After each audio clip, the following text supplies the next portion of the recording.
It's been more than a month since a federal judge halted family separations at the U.S.-Mexico border and ordered children to be reunited with their parents. In the weeks since that ruling, many families have been reunited and released, but hundreds of others are still separated and waiting.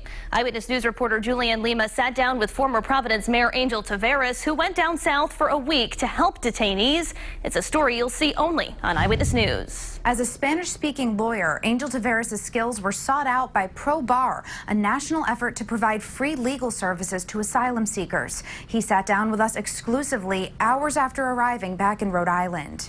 You happy I'm home? I missed you. Give me a big hug. Oh.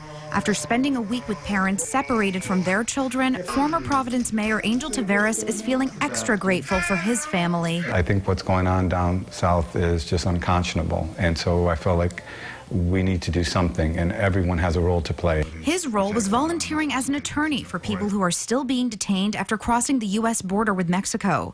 Last week, he arrived in the Rio Grande Valley to join a team of lawyers from all across the country. A lot of children have been reunited with their parents, but there's still hundreds that haven't. Taveras met with 10 detainees at the Port Isabel Detention Center. I can't share specifics because of attorney-client privilege, but I would just say that the stories I heard were heartbreaking, were serious. I heard what I expect will be very valid asylum cases. He says security was tight at the visiting area. He had to leave his cell phone and his watch outside, and all the notes he took were handwritten. I'm wondering what your response would be to the people who say there's a process of entering the United States. There is a legal route. These people know what they're getting into. They know the risks. What do you say to those people who argue that? I'd say they should learn the law.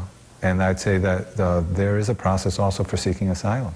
And that means that anyone can come here and seek asylum, and that we have a process and laws regarding that, and we can't ignore them simply because of politics. Taveras was already able to secure the release of one of the detainees he worked with, and he's hopeful all of the cases he heard will be granted asylum.